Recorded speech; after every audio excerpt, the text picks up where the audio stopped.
How important are comp titles? Actually, my name is Gina. I'm an author, editor, publishing professional. I help you make your writing better. Comp titles are important, but largely they're going to be important for you, like kind of as a homework assignment, that if you have done all of the work necessary to get good comp titles, all of the rest of the stuff is likely going to have fallen in place.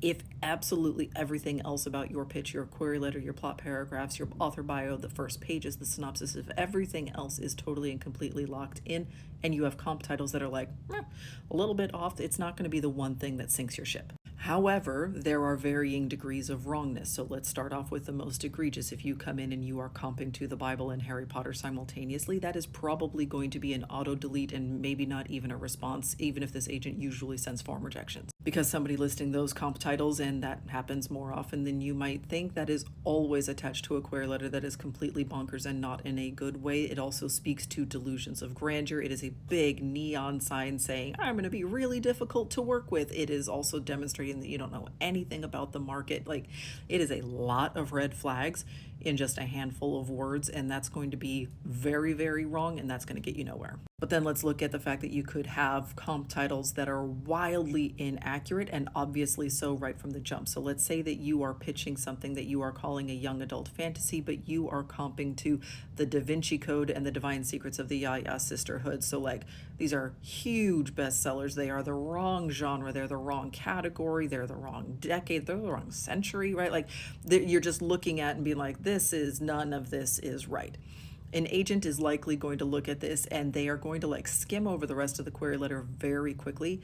Now, the chances that you have comp titles that inaccurate, that bad, but everything else is good is really low. Like, you're probably not going to be that far off base, but then everything else is totally locked in. So they will read the rest of the letter and be like, yeah, okay, yeah. No, the rest of this is not ready. And so they're going to confirm what those comp titles tell them from the beginning, like what their suspicions are. They're going to confirm those and then move on. If you are pitching that same young adult fantasy and you comp to, so I am filming this in July of 2024, if you comp to Fourth Wing, the agent is probably going to have a reaction something along the lines of,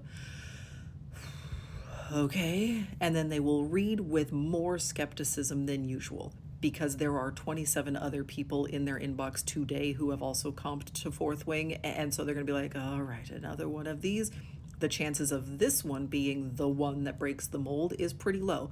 They'll continue to read, they will give you the benefit of the doubt, but they are probably reading it with a little bit more skepticism. And so you are getting yourself off on the wrong foot in a way that you didn't need to. If, however, your comp titles are just like the wrong flavor, but the rest of it feels really good, like you will sometimes see in these query critiques that I do, somebody will say that they are comping themselves to Leigh Bardugo, which is like, that's too big, right? Like, her stuff has been turned into a Netflix show and she's got this big long-standing multi-million-dollar contract. Like, Leigh Bardugo is too big, but you are pitching a YA fantasy, like with a female-driven cast of characters with a complex magic system, but it feels more witchy.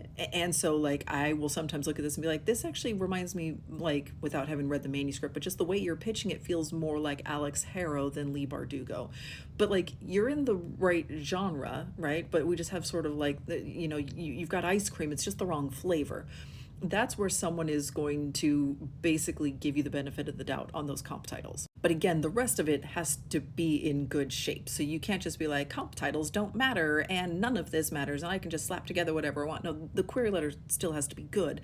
You still have to have something for the agent to be able to look at it and say, oh, I actually think it feels like this other thing. So the query letter has to be strong enough for them to be able to get that sense and for them to be able to move forward with that. Because if you've got something saying, oh, I'm writing just like Leigh Bardugo, and then the rest of the query letter is just a mess, they're going to be like, no, you're not. Sorry.